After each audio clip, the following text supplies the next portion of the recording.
Hey guys, welcome to the 8th episode of the Awarenezzz podcast. Today we're here with our guest Mathias Lutzhoft. Tell us about yourself. How are you? I'm good, thank you. My name is Mathias Lutzhoft, as Matt said. I'm from Denmark and I attend Indiana Tech here as a men's soccer player, student athlete. I'm 21 years old. I'm from Copenhagen, Denmark. So yeah. That's nice, bro. So we know, of course, a little bit about you. This is your second year here, but let's rewind a little bit to like those stars when you started playing football. How did it look back then in Denmark? Okay, so I think I was probably 3 or 4 years old when I started like in kindergarten. I remember it really clearly, like the playground where I started playing football with my friends. I thought it was really fun and just played there in the what do you call the playground. Yeah. And then it sort of evolved into I got into a local club team when I was about 4 years old. Okay. And I think after a year or so, my dad became my coach. Did your dad sign you up for the club team, or you just like with your friends? I can't remember. I think it was with my friends, because like my friends back then is the friends that I still have now. A lot of them, you know, David that was here last year as well. Yeah. So we played in that same team. And yeah, I just love playing football. I played all day long. So for all your life, like since three years old? Yeah, it's always been the main thing for me. As I think it's been for you guys. I don't know about you. I know you switch from floorball. Or what was it? Field hockey. Field hockey. Okay, yeah. But like later. So yeah, for me it was really early, and it was with my dad that I sort of had that thing with him. Okay. Now, it's nice because for a lot of the athletes that we've interviewed, that we had the podcast with, like they always have some type of connection to the sport, right? So for the last guest we had, his dad was a volleyball player. Also for a wrestling athlete, his family, all his family was in the wrestling world. Now, how important would you say was for you that your dad was a coach? Like how much did that influence in your coaching like career, in your football career? Sorry. I mean, a lot. I think there's both pros and cons of having your dad so close to the thing that you love. Of course, you're passionate about it. As I said in the beginning, it's just fun. You love to play.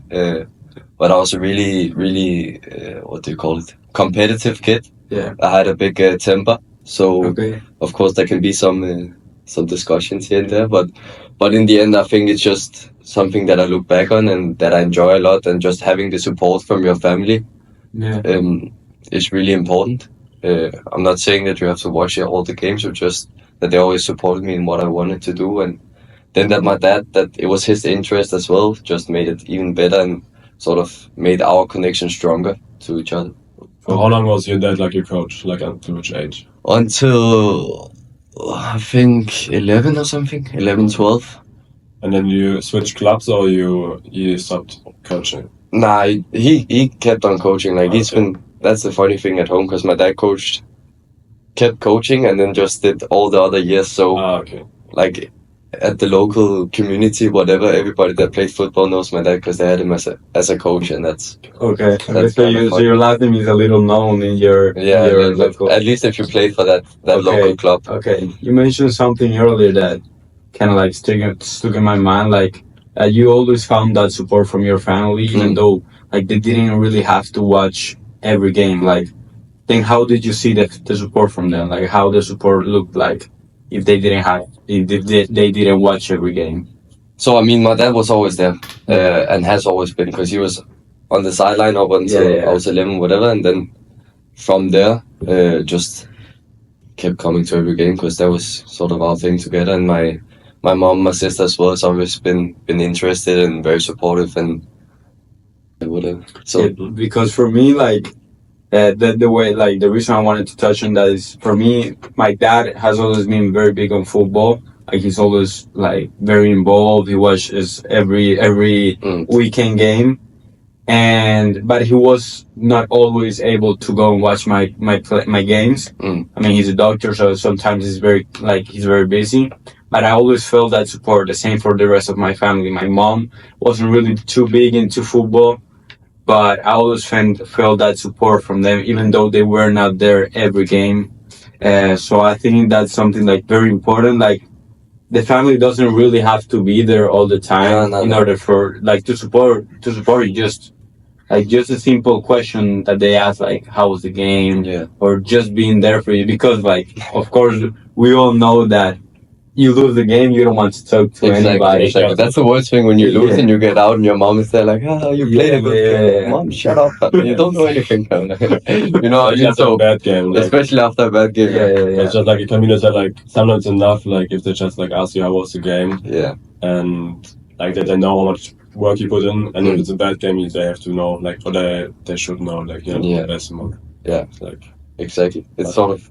I think you also mentioned like you were like had a big temper. Do you still think it's like that, or did you do something at some point? Was like, okay, Mathias, I have to stay calm more in the games. I think it was a lot when I was a kid, and then I tamed myself. Like I needed to, because it was bad at some point. It was too much. It was too much. Like I couldn't lose a game. Okay. And it's.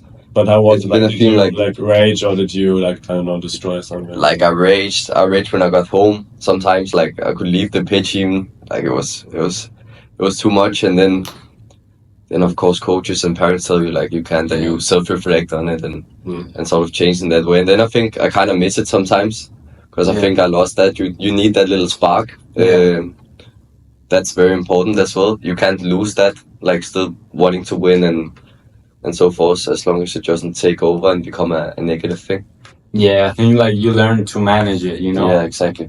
Like it's necessary for you to keep like the drive and to keep like striving to win, but also with the years you learn how to manage it. And like for me, like my mom knew when I lost the game, she like that day she didn't talk to me. She didn't talk to me. She's smart, your mom. Yeah, very smart. Because like you mentioned, you shouldn't lose it. I think it's a good point, like to like be angry, like if you lose a game. But like if you go home and like you just like I don't really care if I lost the game or something. Yeah, exactly. I was like last with Miguel, he's a golf guy. He said like after the back tournament, like to let all his like rage out, he just went on the what they call it, the driving range. Yeah. Like, just hit some balls for half an hour just to like cool down, let everything out. And then he started progressing the tournament, reflect, and then he did like a weekly schedule what he wants to work on. I think that's very good. Like to know how to deal with it. With losses, and what you can learn. I think it's important also, like when you lose, that's what coaches always tell you after a big loss. You say like, okay, like be sad about it for a couple of days. Let's say you play on Saturday. Yeah. We just left the tournament, as you know. Yeah. Like be sad on Saturday, Sunday maybe, and then now that the season's over, I can maybe be sad a little more, but then get back to work, you know? Yeah. So always focus on the next task. Like resetting what the goals are, you know? And I think you can feel like sometimes then you can feel the sadness or the anger or the rage that you have after something didn't go your way, and then you can use that as sort of a driving force to get to the next level you want to get to. Because you don't want to have the feeling again. That's exactly. What the benefits out of it.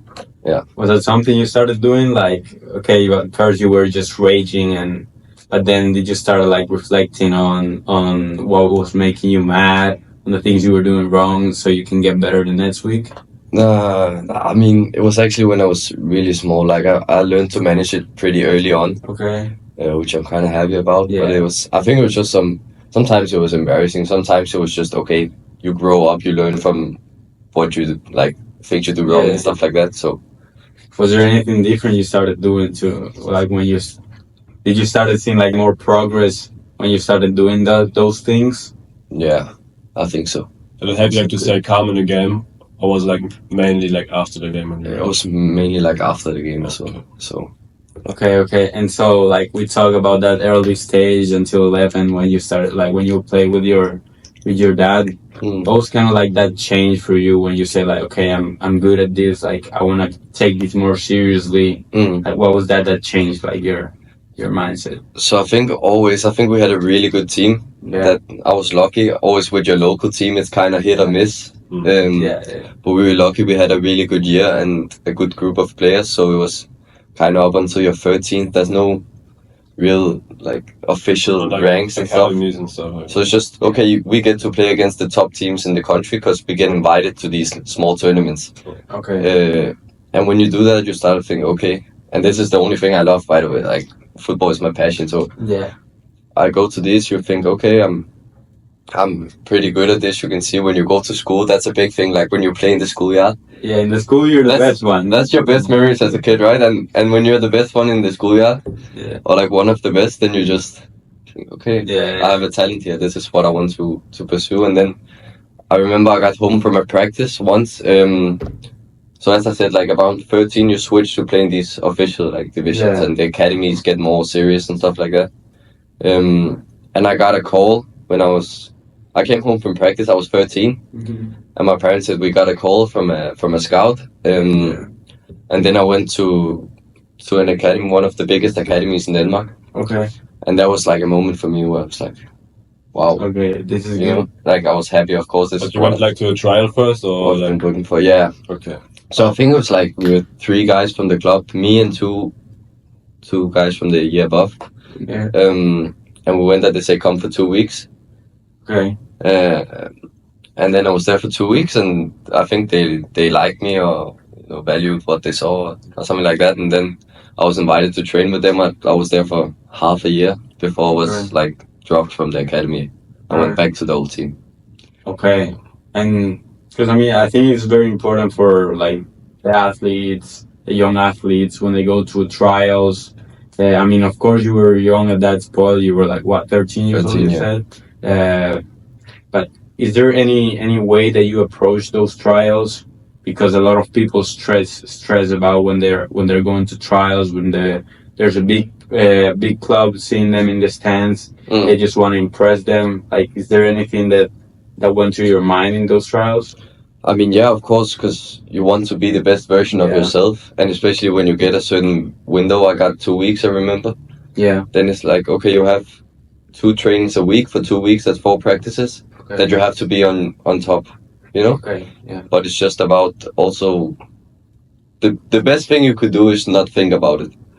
So the pressure is kind of okay. It's a privilege you're here, but try to not think about it as much, so you can play your game and play as you want to. I think especially for now, we talk America, like you're helping college athletes or high school athletes, and the tryout thing is way bigger over here than it is at home. Yeah. So I think it's about doing your preparation, like in training, practice what you're good at, what you're not good at, working those things, and then things like how you carry yourself on the pitch as well is very important. Try and look for, okay, what do these scouts look for if I'm a midfielder? Okay.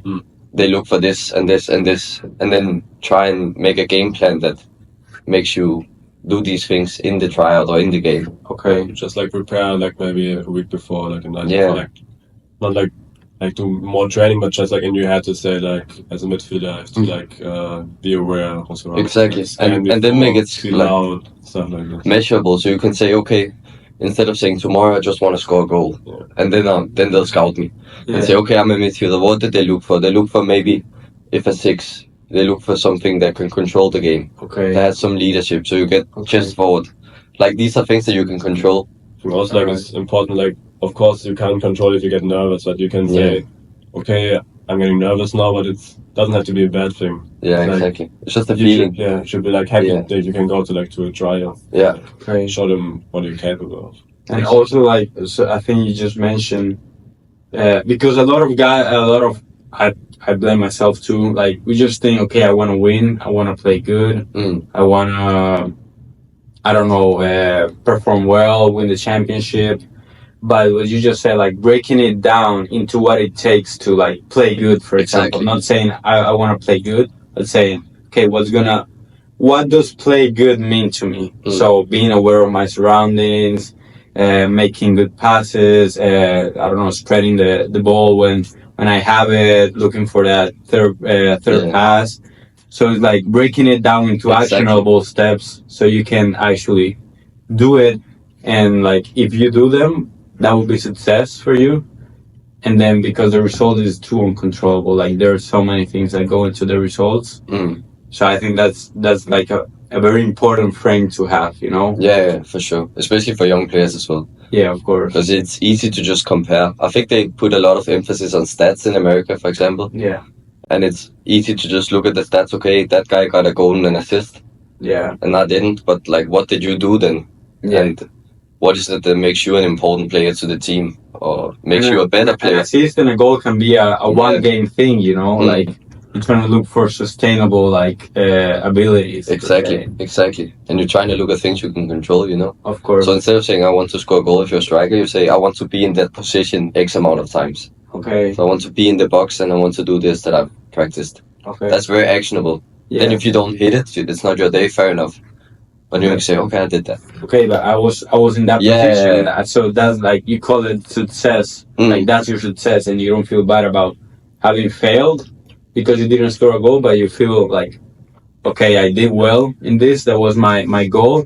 Now what can I do to maybe score the goal? Yeah. That's very interesting. Like you said, like, it depends on the position. Like as a midfielder, your goal is not to like score 3 goals now. You also have to know like your job, what your coach expects of you, or like what the scouts expect of you. Exactly. For example, as a center back, I'm not gonna say I wanna succeed 10 dribbles because it's gonna hurt my game. I succeed 10 dribbles, but I lose 3 and we concede 3 goals.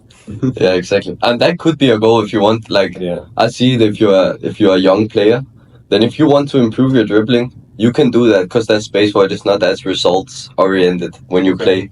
I remember one time we had in the club. We had a mental coach out to like coach the team. And you know when you're a kid, you have this mental coach, you don't see the importance of sort of mindset training and stuff like that. So people are joking around, whatever. And he said, we had a meeting first. Okay. We did this like occasionally with the team. So we had a meeting and then we went out to the pitch and he said, just have one thing in mind in a game. Don't tell people, but one thing you want to improve and you got to count it and then you got to do that in the game. Okay. And I remember mine was dribbling. And I had 10 people on the team fuming at me after the practice because I was dribbling every time I had the ball. That's the thing I picked. Yeah, but like it's practice, you know. They probably could find out what you were saying. Exactly. I was trying to take on the whole team every time, like I was Smithy or something. So I actually talked about it like last episode in the podcast. Like I also like myself, I gave myself 3 points in a game, which I want to like implement, like not implement, but like which I want to focus on. Like, yeah. It's better than just say, okay, tomorrow I want to play good. Yeah, because what does play good mean? Yeah, like breaking it down into actionable things, so you can actually say, okay, was it a success or was it like a bad thing? And then you can work towards it like better, you know. I also want to, because you said you got dropped after the 6 months. I mean, for a young guy, that has to be a tough thing, you know. So how do you handle that? Yeah, of course it was tough.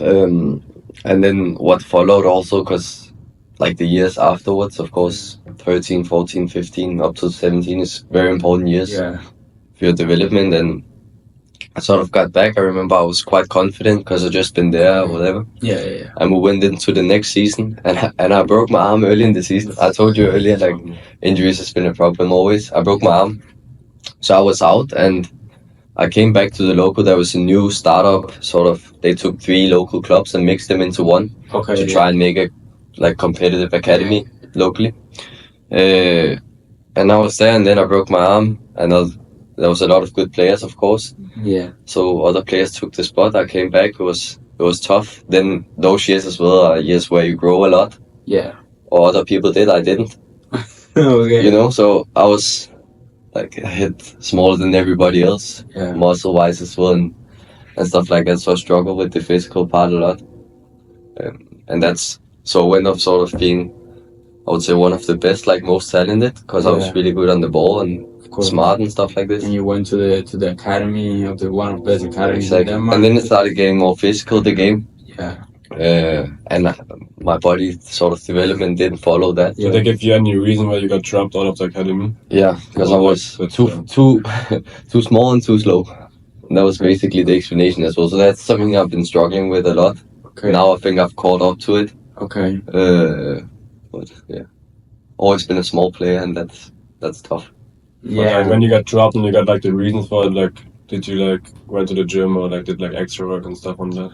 Yeah, like, and that's, even now you see I'm not the biggest guy, so like coaches always told me, yeah, good player, just, when you had the one-on-one conversation, they said, you just need to pack on some muscle, like, go to the gym, pack on some muscle, so, like, I did, and I think that's important for a lot of young players to get to know how it is, because I think I made a lot of mistakes that if I could go back, I would change, Because okay, I'm not the smallest guy, but the things I did in the gym, I think maybe hurt me more than it benefited me.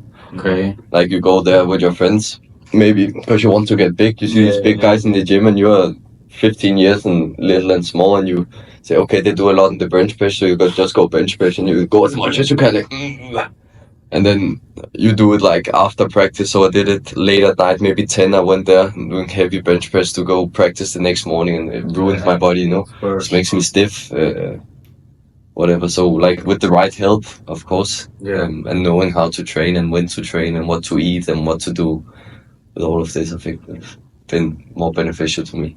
Of course. And did you started like, when did you start making that transition to like having better people surrounding you that would tell you how to train, how to eat better, so you can start like developing better as an athlete? Because as you mentioned, that those years from 14 to 17 are crucial, because like people start growing, like a lot of guys start coming out, and that's like where when the academies are like mostly looking to the players, you know, because it's that development phase. But it's true. But I think it was, you asked when I got like when what was that you made the transition to like starting doing things better, you know? I think it's still, bro. Like it's a learning process. As I said, I started going to the gym maybe when I was 14. Okay.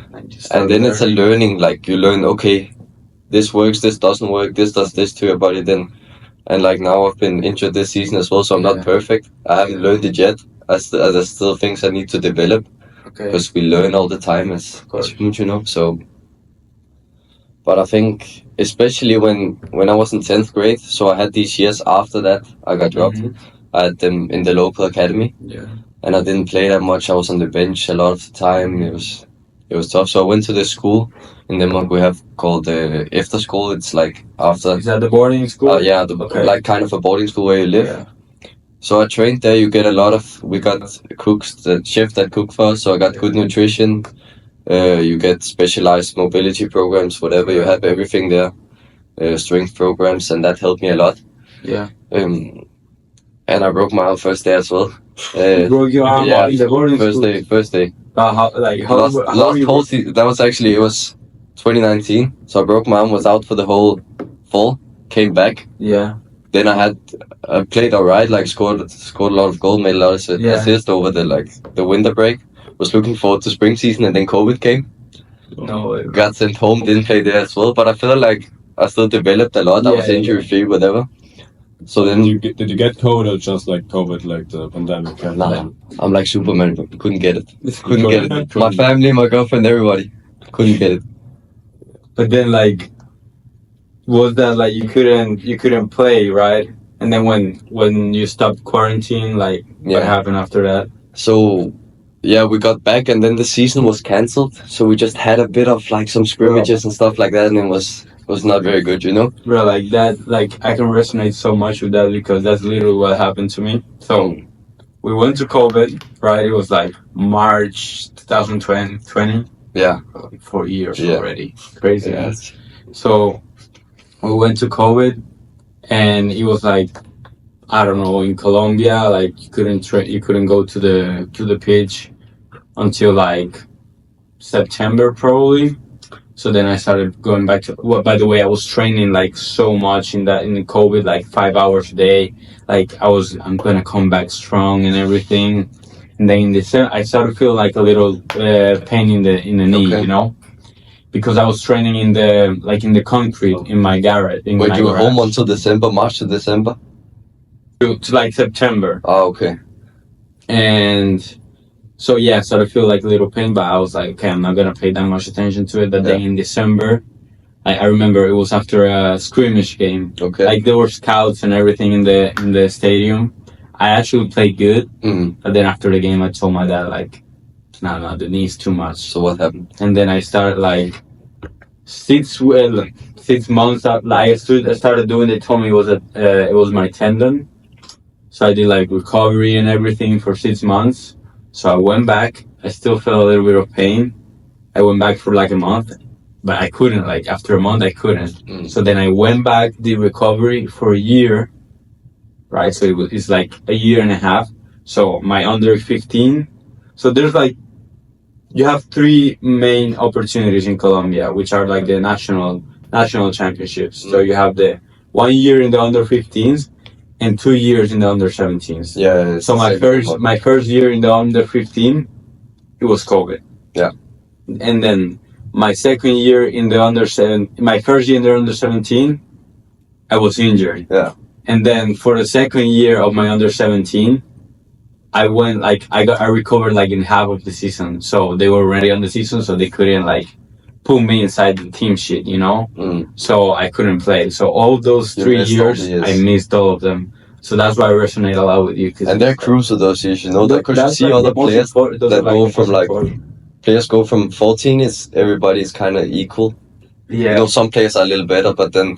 And then you see some players go even like senior level already. And you're like... been stuck with injuries. So it's like 14, 15, 16, 17 is like the most important time for like if you want to become professional. Because like until 12 or like 11, you just play with your friends, local club, just do like, I don't know, go out, have fun. But then it starts like with the academies and stuff. Yeah. But also like you shouldn't give up if you don't make it there. Because you see like players like Lamine Yamal, Kubasi, you see like, okay, when I was 16, I had a broken arm. I was like 165 centimeters and 50 kilos. Like. Yeah. But don't compare, you know, because you can always get back. Of course. What was that like? What was that thought process in those injuries that you had through your mind? Because for me, some of the things I thought was like, okay, I'm getting behind. They're like still progressing, and I'm not doing anything. Those were like the bad thoughts I have at that moment. Tell me what were you thinking when you got injured and everything? I think you have to don't fall in the trap of feeling sorry for yourself. Yeah. You can a little bit in the beginning maybe, but then try to look at what you can control and stuff. Of course. I don't quite remember how I feel. I know it sucks. Yeah. It sucks every day when you're on the training pitch and you see the other guys train and they say for the 50th time what's wrong, and I'm like, you have to explain what's wrong. The worst thing ever. Yeah. But just trying to do what you can to get back and like take it as serious as you can. Work with some good people. That's what I always did when I got injuries. I had sort of my own physios that I trusted and worked with. Okay. For me, also like first summer, which summer was it? I think 4 years ago or something like that. First day I went with my friends on the pitch. I twisted my ankle. I was like out for the whole summer, like inactive. For the whole summer. Yeah. I was like, I'm gonna train so much, like I'm gonna catch up now or something like this. And then I went home like, oh, this can't be true. It's so unfair. Like you said, like you felt sorry for yourself and stuff. And then I was like, I didn't want to go out with my friends because like they all can play football. And I was like just sitting there. Yeah. And then like after 3 days, my dad was like, yeah, Mats, doesn't make sense if you just sit at home and don't do anything. I was like, yeah, it's true. And then I started to go like to the gym, building muscle and stuff like this. And also got big now. Yeah. And like you said, with the a little bit with the physio, like to have like a surrounding which people you trust. Yeah. This was actually my first like serious injury, which I had on my ankle, and I went to the physio and he did like only like electric therapy. Yeah. It's called like I tried that. Yeah. And tried everything. It's supposed. Bro, I've tried everything. It was supposed to be like 6 weeks. Okay. Because it was nothing too bad. Yeah. But then it was like after 6 weeks, there was no progress at all. What did he even do? Yeah. And then I tried again, like 2 weeks, and I was like, okay, I have to change something. I went to another physio, and she was like, yeah, you shouldn't do like electric treatment at the start because then like a scar tissue can build up. I was like, okay, like 8 weeks or nothing now. Yeah. And then I went to her, and after 3 weeks I could play again. Yeah. But that's the thing always, because with finding people you trust, because you can. Like, I'm not a physio or expert in anything. And I try to be, like, educate myself and stuff. But then you go to a physio and they say one thing. And then you go to another and they say another thing. And then you get confused. And you end up sort of not knowing what to do. And it's hard for your mind as well. Yeah. It's a progress to find the right people together. Exactly. Especially, like, as a doctor, it's hard to say that's perfect for you and that's perfect for you because like everybody is different. Exactly. And I think like for me, because I've also been to like a lot of injuries and everything. For me, also like something that my dad has always told me, and that's been very helpful for me. Is like looking for different perspectives, you know? Mm. Because as Matt said, like, what's good for you, like, is probably not good for the other person. So probably the doctor talks from one experience, but that probably doesn't really apply to you. So looking for many perspectives and trying different things. Like, this is a point where you have to be very patient. Yeah. And, like, to be very critical because it's very important. Yeah. So after that injury, okay, you went back to playing. Like, how was that process again? Like, to coming back, to get into a good level again. Which one? The one in like after you broke your arm. Yeah. So it was actually, that's a good point also for like young players. Yeah. To not give up, to always try to look for new opportunities. So if we look at it, I had maybe 3 tough years. Yeah. Didn't play that much, and not at all. But still, football was the main thing for me. Yeah. And then I remember we had in the end of the year, so we came back from COVID in Denmark already in May. Okay. Yeah. May, April, we was only home for like 8 weeks. Came back. Yeah. Like So playing competitive competitive games. Yeah, like scrimmages-ish, competitive, right. whatever. But I was in the boarding school anyway, so it wasn't that important, you know. Yeah. But I came back, and that summer was the transitioning from under 17s to under 19s. Yeah. And like, look, I was always a little skinny kid. Like under 19s for me was like, wow, you know. Yeah, adults and like. Yeah. And I remember we sat and the coach told us we had a session where we just had to write out like a master plan. I don't know if you did that before. Like a game plan to write where do I want to be in 5 years? Where do I want to be in 3 years? Yeah, like the typical 1 year. Yeah. What is the actionable steps? What do I want to improve tactically, mentally? And I remember I wrote like the 1 year goal was I want to play. So in Denmark you have the league. Yeah. That's the top, and then you have the division, and then East 1, East 2, like that's conference level, but these two are national. Okay. And I've been playing here all the time. Like the second. Yeah, like the third best. Okay. So I just wrote on the paper like I want to play division level football. Okay. And for me at that time that was really good, you know. It was like a very, very high goal. Not a moonshot, but it was a good goal for me to kind of achieve. And this was for like the 1 year achievement. Yeah, because that was in May, and the season started up later. Okay. So after that, I knew a guy that had been coaching my local club, so I texted him. He was in a division club that was pretty close to where I lived. Yeah. So I texted him like, "What are the opportunities?" He said, "Yeah, I'll give you the number of my coach." And I went with them to their preseason camp. Yeah. Trained with them, played a couple games, and got into the team. Nice. So I was back in the academy, and it was not top of the division. And now looking back, like I have the confidence. Yeah, of course I should be playing there, you know. Yeah. But at that time, that was just I could have easily just say, nah, there's no way I'm getting there, and then I could have gone back to my old club, and then you fall into patterns of like, okay. Last time I was here, I was a bench player. It's the same players, you know. Fall back into those patterns. But yeah, I tried something and it worked. That's key, man. Like having the confidence, even though you didn't have the reinforcement before. Yeah. Of like because you came like from the bench, you came from injuries, but still having that confidence, that mindset to aim for high things, you know. And sometimes it plays out, you know. Yeah. That's a dip for you. That's really nice, man. I think it's good, like, just as you said, like, standards. Like, you went to academy when 13. Like, of course, like, you didn't make it, like, there, but still, like, to know what you're capable of. Like, the thing you say, like, after you lose a game, you don't say, okay, that's alright. But you should also, like, keep going and, like, set yourself the goals.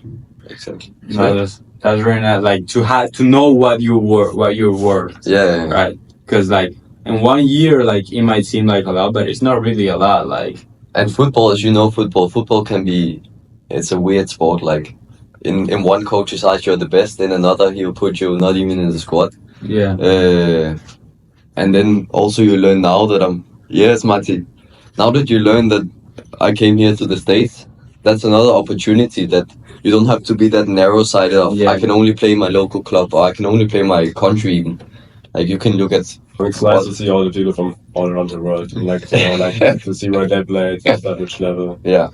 Yeah. And so you went to the academy, right? For how long, and how was that process there in that division club? It was pretty good. I got in. Of course, you start like as a bench player. Yeah. I played. So you have under 19s is 2 years. Yeah. So I played mostly the second year of under 19. I got into a rhythm again, played like without injury for a little over half a season, and that was pretty nice. Got like 25 games back to back with a lot of playing time. Okay, because before you didn't really have the chance to play like a whole season, right? No, not really. I've been out like every fall since I was 13. Yeah. But yeah, I played a lot. I was happy there, and then we transitioned into senior football, which is a whole nother topic that's like you can talk a lot about. Yeah. How you do that, and I was injured a lot again. And then I started researching about the opportunity to come to America and play college football. Okay. Can I call it football, or do I have to go football? So Yeah, football. You can call it football. Okay. Yeah. Like It is football. It is football. Yeah. So I came here to play football, and that's been really, really good so far, I think. Okay. So you did before, like you didn't really have that goal in mind, but it was just like those searching opportunities where you got into college football. Yeah, and I think it became a goal like the year before. Okay. Because when you try to make it as the transitioning from under 19s to senior, Yeah. is very tough. Yeah. Because of course there's a lot of players, Yeah. and there's limited spots to get in. And So it's a whole different game. At the higher level, like from other countries, people come in. Exactly. So Like, did you ever go like for senior level, like where you want to play, which league? no, but I played my club, like the academy had. So the first team played best league in Denmark last year, and now second best league. So they had their senior 2, like they called it under 23s. Yeah. So it was like a natural transition step into senior football. So like the reserve. So it was senior level, but all the players that had just come from under 19, you know. Okay. So you can get like a taste of what is senior football. Okay. At not the highest level, but it's with men. And then I think like now coming college is sort of like the step in between as well. It's like the transitioning into senior from youth football. Okay, and how has it been for you, man? Like since you arrived in the last year, how has it been for you? How do you find it? It's been a really good experience. Like it? Of course, yeah. Of course, there's a lot to adapt to when you come to another country, and another game and another. I don't know, frame, yeah, like the college experience, you know. Okay. There's a lot of things both on the pitch, outside football as well, and you just have to kind of adapt and try to learn and blend into that. Okay, and what would you say is like the hardest thing for you that right now to adapt? I mean, of course you. I mean, now I've been here 2 years. Now 2 years, like it's like home. But yeah, in the beginning, I remember a big thing for me was actually like the language. Okay. Like, on the pitch or also off the pitch? Now on the pitch it was fine, because on the pitch it's really the terminology is kind of set, you know. Yeah. The coaches say we use this term for this, and then I just yell in English. And I had David as well. And we had an international team of 20 players just yelling their own language. Yeah. You know what I mean? We're here, Brazilian. Like, on the pitch, I get like mad or something. Sometimes I just say something in German. Yeah, Junge from the back, you know? So yeah. That's fine, but like outside, I think, because a big thing is you have to be happy outside to perform on the pitch. And when you come and you don't really, I know David, but I didn't really know anybody. Yeah. And I knew how to speak English. But the difference in personality that I experienced, that I had, if you watch yourself from like outside, and you see yourself in Danish, it comes much more fluently when I speak, and in English I was a whole new person. Yeah, of course. Because I was slower, like I had to think more. Yeah. My pronunciation was suddenly a thing that made me differ from, you know. Okay. And also you're away from home, you're in a new environment and stuff like that. But you're very sociable, man. Like, how do you manage to like go through that like, I don't know, phase of adaptation and like get along with a lot of people? I think one thing is that I've tried it a lot before. Okay. Not in this big of a deal or like this, I don't know what to say, like this big of a change. Yeah. But I've tried to move around a lot before and try to connect with different people and stuff like that. And then, of course, that's the thing where you miss people at home. Yeah. So I still do, but especially in the beginning, I talked a lot of FaceTime with my family and with my girlfriend. And just, so you still get that Yeah. Also, having people here that spoke, we have Sala Norwegian, like David was Danish. I think it's always good to have someone who speaks your own language. Like, exactly. Honestly, on sometimes I like just feel sick of speaking English. I like, like I know I've Toby, he's from Germany, I've Len, he's from Germany. It's just like sometimes you go to the cafeteria and see like the Germans singing together, like, oh, that's nice. Like you said, you have to think all the time, like what you want to say. Yeah. And also like the jokes and stuff, like they just come more. Yeah, like, you have to think especially about jokes, because I think jokes are very internal and they come from culture a lot of the time. So it's when you don't know it, you're like, okay. And also, like, they get mad sometimes when we're like in the Spanish table because we don't really speak English. But the Spanish are bad. The Spanish are the worst. You know that. But bro, like I get so excited that I'm speaking Spanish that I just want to speak Spanish. You know, I cannot be bothered to speak English.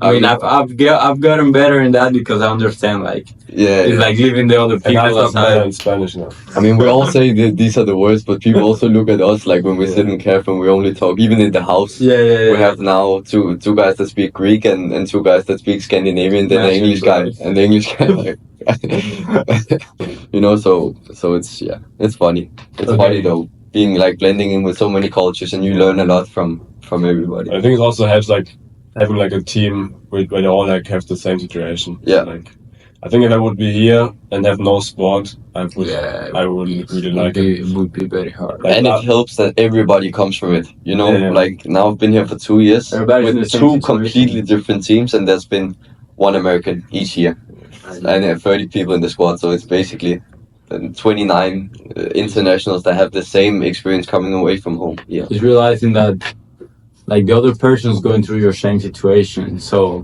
like because I'm like.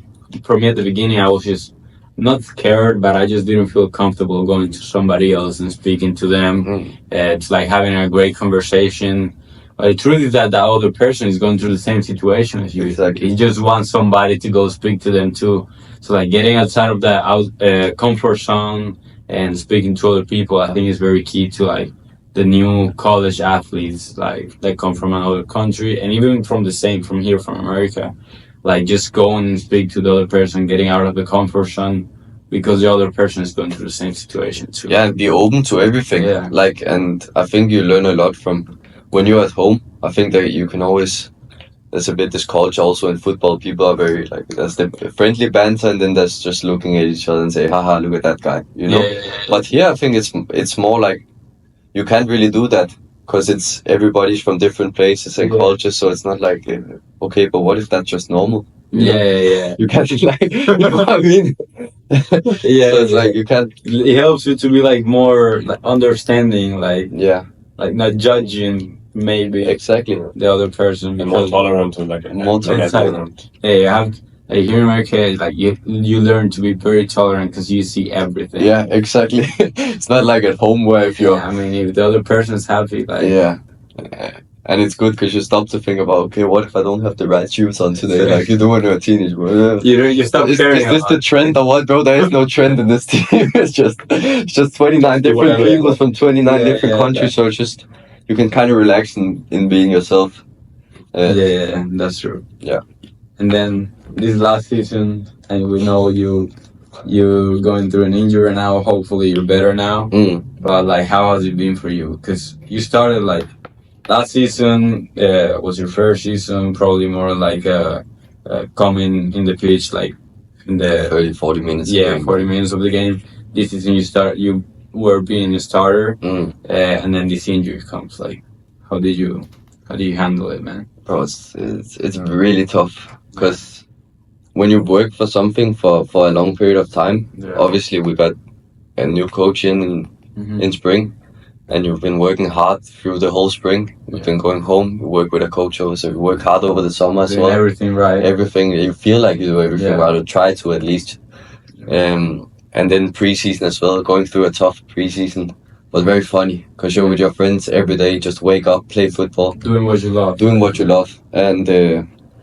And suddenly starting every game, you're feeling confident, you're feeling good, you're looking at the season like as a whole, and you think, you know what, we can win this league. I can play a role, I can do stuff, and it's gonna be nice. And then all of a sudden, season starts, and what did I play first 10 games? Yeah. Starting, and then injury hits, and then I've been out for the last 2 months, and especially if your whole career, like considering your whole career, like always injuries, and now it's especially it's frustrating actually. and especially in the college system because there's no spring season. Yeah, so that's the thing. and it's limited time. It's like you're in a rush. 4 you know? years, and now like That was 1 year gone just with preseason games. Yeah. Even though it had a good outlook, it ended up in failure, and that's kind of also I look at it and look what can I do better for it not to happen next year. Yeah. Because now I have 1 year left. I'm thinking I'm going to do it in 3 years. I have 1 year left of college football, and then it's just okay. Then you realize you gotta take this serious, like, because it's 1 year. You don't want to get home and say, okay, I had 3 years and it was kind of meh. Yeah. You want to have a good season, so I think you should learn from the things you did wrong, and then also. And how do you think those injuries from the past have helped you to overcome this one and to like look at it from different perspective, if it has? I don't think it has. I think this was the worst one, to be honest, like mentally, because here as well, when you're away from home, I live with the team. I see the team every day. I had to wake up, and I like that. I didn't have a problem with that. But having to wake up 6:30 every morning, to go to meeting, and then on the pitch 7 to 8 to just stand on the sideline and watch them do the thing that you were meant to do, and that you love to do is really hard. Did you have to go to the practice, or you just decided on your own to go there? Nah, I didn't talk. I mean, I think I had to, but I also wanted to be part of the team. One of the first things, like when you, I don't know, maybe you go to CAT and you go into the practice, and then they just talk about stuff, and then you run there. That was happening to me this, like, that's happened to me this past 3 semesters probably. Yeah, you know how tough it is. No, yeah, of course. Yeah. But for me, like, I think I've learned from the different injuries I've had. And like, I don't know, a good frame I like to put in my mind is like, just gonna make the story better. Yeah, that's true. That's true. Like, if you think about it in a year, the thing about this is that you're kind of like in a rush. So thinking in a year is like, okay, but in a year, probably I'm almost not gonna have much time.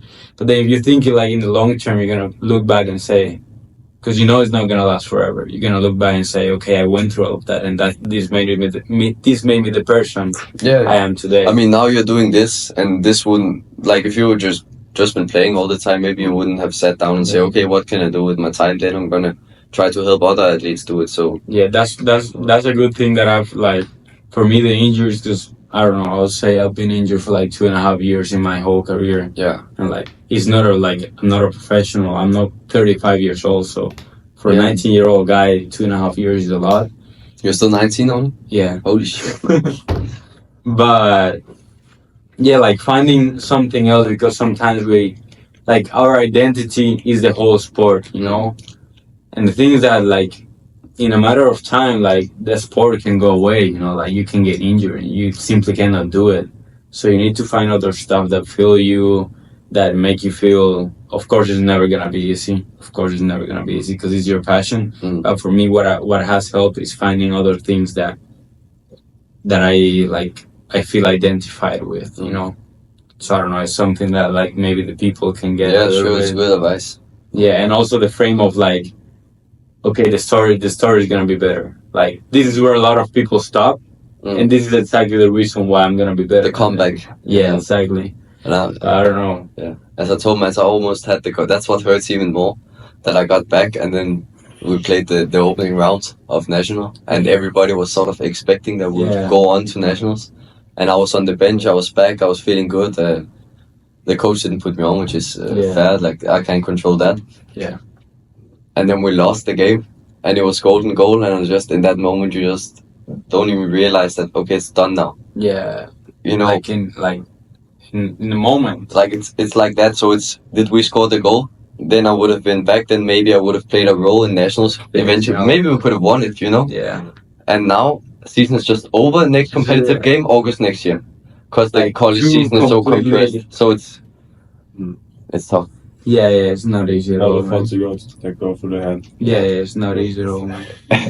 That's why I say it's hard to give good advice because No, I'm still of course. in the period of like it's tough, and Of course. especially this one has been tough. Of course, man. But then again, if you look at it bigger, it's just fucking not fucking, but it's just college football. Don't worry, bro. It's just college football, right? So did I score the winning goal in the final? Yes, I would have had a ring and a better experience, but in the end, it doesn't change that much. Okay. It changes something with the experience, but it's not like I'm gonna go down in the history books as a Premier League top player. Okay. It's NAI soccer. Like if you zoom out. Yeah. In both ways, it's like a story, like Hamida said. Yeah. Maybe of course nationals would be like a better story, but still, like, so, Yeah. I had a good season. I got injured, and then you keep working harder. Yeah, now it just fueled my, maybe then next year I would be like, yeah, whatever, and then do something We don't know. Now I know, like, next year I have to do everything I can to play and to be injury free and to play as good as I can and at the top level, even though, and now I have 8-9 months to prepare for that moment, so that's a good thing, maybe. And the fact that you're going through this is probably the same reason why you're gonna be like, that's gonna make you better in the future. Probably we don't know what specifically how, but like the learning that somebody gets from these tough moments, like for an athlete, an injury is probably the worst thing that can happen. And like learning from that, like there's only lessons you get from those hard moments. Yeah. And I'm sure you'll have like your reward afterwards, man. We hope so. No, of course you'll have it. So. Yeah. Anything else you have planned? Yeah, we're gonna run through some rapid fire questions. Let's go. You okay with that? Of course. Perfect.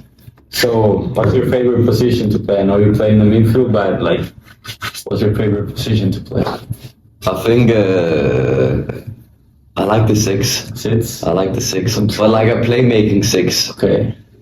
Like not the defensive. Not the defensive part. Okay. if we could make a position that would be only like the Busquets, Pirlo part where you control the But player not defense. and ping the balls out. That's what I like. Okay. Defending part we can work on. Yeah. No, the defenders can work on that. There you go. Who's your football idol? My football idol, quick fire, Xavi Iniesta. That's big. Yeah. That's big. Not a defense. That's who I grew up with. Yeah. Okay. And what's the best game you've ever played in? The best game I ever played in? Yeah. That's a good question, bro. Honestly, I don't know. You don't know? I wouldn't know. Like, nah. I don't know, actually. The kindergarten pitch. Yeah, actually, yeah. Playground. I would say the best game I ever played in was when I went on like holiday as a kid. We usually went to Italy, and there was these like little cages, and you played in there. That was the best football. Shirtless. Yeah. Best football. So it's a random Nothing beats that. I swear. Yeah. What's your pre-game routine if you have one? Pre-game routine. Just try to get a good night's sleep, hydrate as good as I can, and then I've learned that the best thing you can do up until a game is not think about it. Okay. So do it early in the week. Think, okay, this weekend, this and this and this, and of course with the team you do the analysis of the other team, and you know what you have to do. And then on game day, just click off your brain, listen to some music, do whatever you have to do, and then. So it's kind of like a frame of, well, you didn't fit in a week, and you're not gonna fit. Yeah, like the last you're not. 2 hours. I think early on I was thinking, okay, what's the best thing I can do today on game day? What can I eat and whatever. I know now what I can eat to make me not feel bloated or feel good. Yeah. How much hours of sleep would you recommend, or like for yourself? For myself, I think try to get the 8 hours. It's tough sometimes, but yeah, I just 8 hours. 8 hours. 8 hours. Let's say 8 hours. Okay, because you go to cheat meal. My go-to cheat meal. Yeah. I mean, it can be here in America, back in Denmark, like any food. We like the crumble cookies right now in America. Very good crumble cookies. The low calorie. Nah, top calories. But I'm a snacker. Like my hand goes like a wheel when I have candy there. Everything sweet, I'm a sucker for it. Just need to put it a bit on distance. What would you say is the hardest part of playing, like being a football player? The hardest part of being a football player, injuries. Except of the injuries, maybe. Okay, except of the injuries.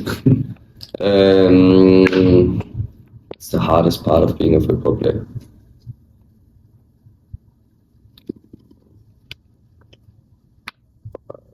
You love it. Huh? You love it. I like it, bro. Because even the bad things, I think it's part of it. Even like for at least for me, like you may think about sacrifices you have to make. I think the opportunity cost maybe is the hardest part of it. Yeah, but like for me, the opportunity cost of the things that I could have been doing, if I wasn't there, like I still don't think it would be worth it to do it. And I wouldn't be like, I would prefer to sacrifice that than to sacrifice football. In my 100%. Case, because of how much I love it, It's always that sacrifice. But I think, especially now that I've been injured, you look at it and it's like, okay, I didn't play a whole college season. Like, what could I have been doing? Because I graduated with a really good GPA from home. I could have picked any education I wanted back home. Yeah. But I decided to come here and pick a school from my football level where I think I could get a good team and play a lot instead of picking maybe the top school. So I think that's, so if you think, okay, should I do something else or am I doing the right thing? Okay. That thing with the opportunity cost. The doubt. Yeah, the doubt. Yeah. Yeah, I think that always comes. Yeah. Like, what could I have done? Yeah. Okay, what's the, kind of changing the topic a little bit, what's the favorite stadium you visited? Camp Nou. I saw the story. 100%. You're a Barca Big fan. Barca fan. Big Barca fan. Yeah. I gotta convince my dad to go there soon. I love it. I said 1 year in my life I'm gonna live there. I'm gonna have a season ticket. I'm gonna watch every game. Just get old there. Yeah. I think you can stop it after 1 year. That's a dream. But we'll see. We always have to make it short, to the girlfriend as well. So it's just for this time. She can study there. If there would be one skill you can implement in your game, immediately without practicing, which one would it be? Scoring goals. Scoring goals. Some long shots, probably. Some long shots. I don't even think it's the technique. I just because people's gonna see. People are gonna see. Yeah, that was cold. That was from. That was not just having the nose for goal. I looked at my stats this year. I think first 10 games I had maybe 3 shots. Okay. So and then you don't score because it's from the outside. So just having the ability to be a bit more end product. Have a bit more end product. Like Bambos. Don't show this to him. You have to show Put his goal in the edit. Yeah, exactly. What's the best advice you've ever received, man? Just to wrap it up. The best advice I ever received? Yeah. That's a good question, bro. Yeah, it's one that's it probably makes you think. Yeah, it makes me think a little bit. It's hard to just come up with top of mind. Yeah.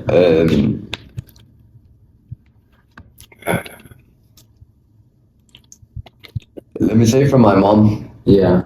My mom said just always told me when I was a kid, because she don't know a lot about football. So she said, every time it was a tough period or something, she just said, but do you still love to do it? And I said, yeah, I still love to do it. She said, okay, then keep doing it, Okay. So it's as long as you love doing it, keep doing it. And remember that through the tough times. I think it's good to have advice from somebody that's outside, that doesn't really understand, because they can give you a more objective view of it. It sounds so simple, but it answers everything. Yeah, because in the end, why you're doing it is because you love it, The mom is the best advice. Yes. Good advice from your mom. Colombian mom. Yeah? Yeah. Very good. And Tough advice. And good pork chop for Christmas also. No, Good guys. Was that it? Yeah, that's it, man. It was really nice speaking to you, man. You too. I hope the people got a lot of value from you, because I hope so. we got a lot of value from you too, bro. So I really appreciate you being here, man. Of course. I appreciate it. Yeah, of course. See Thank you guys in the next one.